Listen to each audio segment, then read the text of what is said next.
Hello everyone, this is sadout.gallery and I'm Sherry. I'm going to teach you how to make these beautiful coasters with leaf skeleton. In order to make these leaf skeletons, there are different ways.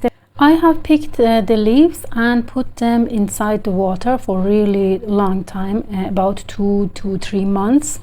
And then after this long time, you see the shape of the leaves changes to this. And some of them are already turned to what we need, but some of them we still have to work on them. As you can see, I picked them and with a toothbrush very slowly and gently brush and separate the green parts of the leaf, and you have to be careful not to tear up the leaf. So this part should be really slowly done, and then I wash them and dry them in front of sun, and when they are completely dry, I put them between the pages of a book and put them under something heavy so they become flat and ready to use.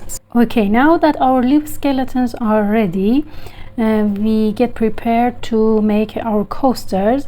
You can use any kind of molds that you want. It really depends on you. And then we mix resin with a color, but the color needs to be dark, so you can use metallic black or metallic brown. That I chose the metallic brown here. It could be powder or could be paste, and doesn't matter.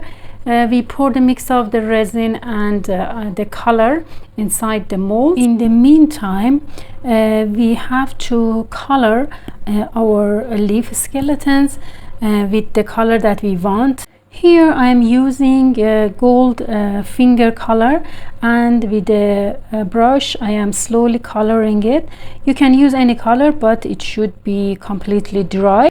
After 1 to 2 hours, you can slowly insert the leaf on top of the resin that is now sticky, and then after another 2 hours you pour another layer of clear resin on the coaster, and then after 24 hours your beautiful resin coasters are ready.